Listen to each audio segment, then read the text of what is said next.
그리고 요즘에 SNS나 유튜브 이런 거 굉장히 발달이 돼 있잖아요. 그래서 나를 갖다 공격하는 사람이 생겨서 그 공격하는 걸로 분쟁 싸움이 생길 수가 있습니다. 그렇기 때문에 41살 병인생 이분들 굉장히 조심하셔야 될 것 같아요. 근데 이걸 조심한다고 가지수가 넘어가는 건 아니니까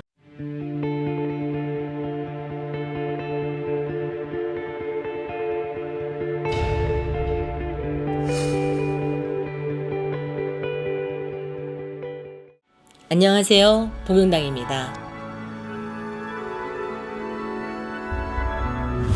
안녕하세요. 안녕하세요. 일명 관제라고 하죠. 법정 소송 다툼 이런 것에 좀 휘말리거나 아니면 또 승소를 한다거나 이런 기운이 있으신 분들은 양력 8월달에 어떤 분들이 좀 있을까요? 우리가 세상에서 제일 겪지 말아야 되는 게 관제구설십인 것 같아요. 맞아요. 그거가 있으면 머리가 복잡하고 시끄럽고 정신이 산만하잖아요. 근데 8월달에 관제수 정말 조심해야 되기도 하고 또 이기기도 하는 관제수입니다. 그러면은 제일 관제수를 조심해야 되는 나이부터 제가 차례차례 말씀을 드리자면 55세 임자생 이분들은 관제수를 정말 조심하셔야 돼요. 승소하는 게 아니고 고인물은 썩잖아요. 기존에 덮어왔던 문제가 수면 위로 드러나는 격이에요. 그래서 세금이나 대출 갑자기 상환해라 갚아라, 그리고 직원들끼리 분쟁해서 나가갖고 소송한다거나 고소한다거나 막 이런 일이 생길 수 있습니다. 그렇기 때문에 기존에 덮어놨던 문제가 있다면 지금 미리미리 체크하셔갖고 미리미리 해결하시는 게 좋습니다. 그래야 관제까지 가지 않고 서로 협의하에 해결할 수 있는 부분이 생기는 거지, 관제를 한번 갔다 오면 가게 되면 빠져나오기까지는 변호사 사야지 뭐 해야지 돈 많이 들어갑니다, 여러분. 그러니까 협의하에 끝낼 수 있는 기존에 덮어놨던 문제가 있다면 빨리 해결해라, 이렇게 말씀해드리고 싶고, 두 번째는 65세 이민생입니다. 재산 다툼이 일어날 수 있어요. 자식 간이나 가족 간의 분쟁 간에 부동산 갖고 네 건이 내 건이 하고서 지분 소송 싸움 하는 거 있잖아. 왜 이걸로 인해서 굉장히 시끄러울 일이 생길 수 있습니다. 부모가 돌아가셨는데 남겨진 재산 갖고 형제 간에 다툼이 있을 수 있다거나 너 포기해 막 이런 게 다툼이 생길 수 있다거나 법정까지 가봐 막 이런 일이 생길 수 있습니다. 그게 가장 가슴 아픈 일이기도 해요. 세상에서 부모가 준 재산이나 내가 준 재산을 갖고 자식들이 싸운다거나 하는 거는 눈을 뜨고 볼 수가 없는 거겠죠. 그러니까 여러분들 이런 일은 미리 사전에 방지해서 우리 서로 협력해서 엄마 아빠가 준 돈 누가 더 엄마 아빠한테 잘했냐 이런 거를 구분한다거나 내 자식들한테 내가 미리미리 상속이나 양도를 해놓으면 나쁘지 않을 것 같습니다. 그러면 세 번째는 41살 병인생 이분들 같은 경우에는 동업자랑 하는 데 있어서 결별하는 데 있어서 지분 싸움에 관제수가 걸릴 수 있습니다. 그리고 계약을 해지를 하게 당하면서 손해배상 청구 이걸로 민사소송이 걸릴 수가 있습니다. 그리고 요즘에 SNS나 유튜브 이런 거 굉장히 발달이 돼 있잖아요. 그래서 나를 갖다 공격하는 사람이 생겨서 그 공격하는 걸로 분쟁 싸움이 생길 수가 있습니다. 그렇기 때문에 41살 병인생 이분들 굉장히 조심하셔야 될 것 같아요. 근데 이걸 조심한다고 관제수가 넘어가는 건 아니니까 관제수가 있으신 분들은 촛불 발언이라든가 인등을 킨다든가 아니면 관제를 막는 조그만 치성 같은 거라도 하신다면 여러분들한테 도움이 되실 것 같아요. 네 번째로 안 좋은 띠는 31살 병자생입니다. 상간남 상간녀 소송 조심하셔야 돼. 그리고 돈 빌린 것 때문에 사기로 고소당할 수 있어. 그리고 구설이 또 관제가 되기도 해. 말 조심해야 돼. 그렇기 때문에 이 세 가지만 조심하면 관제가 낄 일이 없거든요. 그러니까 남이 내 것이 아닌 걸 탐하지 마라. 이게